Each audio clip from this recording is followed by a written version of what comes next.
Il y a 4 ans, la Fondation Flavien et le Centre scientifique de Monaco décidaient d'unir leurs moyens pour faire avancer la recherche en matière de cancer pédiatrique. Objectif, tenter de découvrir des traitements efficaces contre les tumeurs, mais présentant une toxicité plus faible que ceux existants.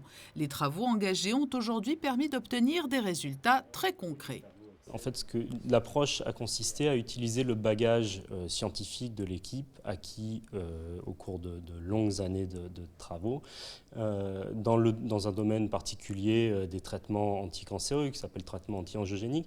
On a voulu poser la question de savoir si ce type de traitement qui est utilisé couramment chez l'adulte pouvait être utilisé chez les enfants et notamment dans les cancers du cerveau des enfants. Et nos résultats obtenus en laboratoire montrent que une molécule que nous avons caractérisée est utilisable potentiellement chez les enfants, présente une plus faible toxicité, donc potentiellement moins d'effets secondaires que les traitements actuellement utilisés, et tout en conservant potentiellement une bonne efficacité antitumorale.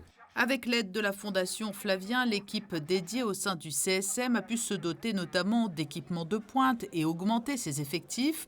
Et pour financer la recherche, la Fondation Flavien organise très régulièrement des événements destinés à collecter des fonds, à l'image du Trot and Roll dont la 6e édition aura lieu samedi 21 septembre à Monaco. Les enfants pourront rouler contre le cancer avec différentes activités sportives et ludiques autour de mêmes thématiques, donc le roller, le skate et les trottinettes. Là, l'enfant est roi.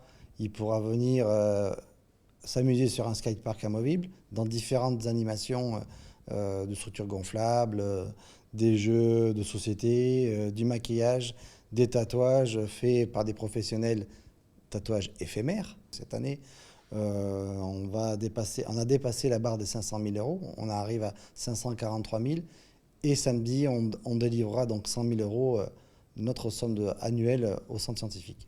L'équipe du Centre scientifique de Monaco espère maintenant que des tests cliniques pourront être lancés dans un avenir proche. Mais pour cela, l'engagement de la firme pharmaceutique qui commercialise la molécule identifiée est nécessaire, ainsi que l'engagement du plus grand nombre. Pour apporter votre pierre à l'édifice, rendez-vous est donné samedi. Allez, Lazare Sovego.